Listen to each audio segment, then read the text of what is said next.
Alam mo yung pakiramdam na kahit sa probinsya, walang takas. Gising ka ng maaga, may trabaho ka na agad, at hindi biro ito. Damo, as in literal na damo. Yung parang kahit saan ka pumunta, may trabaho. Hindi ko maalam minsan kung ano ba to. Trabaho ba ba to? O gym session na? Kasi ang dami kong binubunot. At ang sipog ko pa ha. Pero teka, hindi lang ito basta pag-alis ng damo. Kahit na ganito, iniisip ko, ganito rin sa negosyo at sa real estate eh. May mga damo kang harapin, problems, challenges. Pero pag tinuloy mo, may magandang resulta.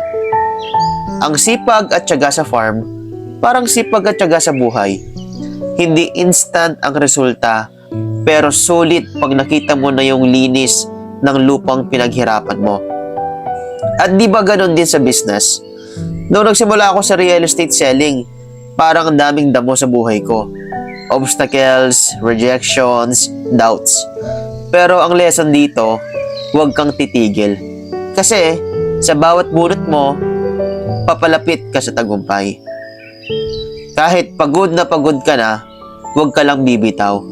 Yung sipag mo, may kapalit yan.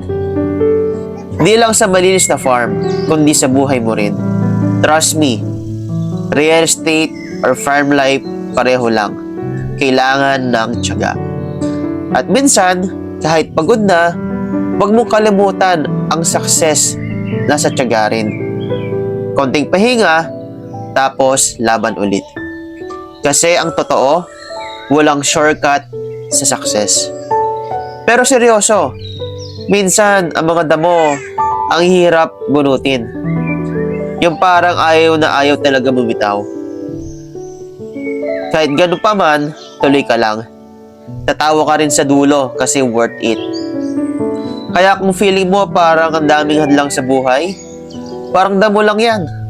Kailangan sipag at tiyaga para malinis.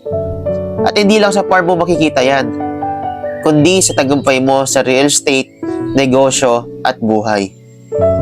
Yung sipag at tiyaga, hindi nasasayang. Bawat oras, bawat pawis, lahat yan nagbabayad in the end. At ang sarap ng feeling kapag nakita mo ang resulta ng pinaghirapan mo.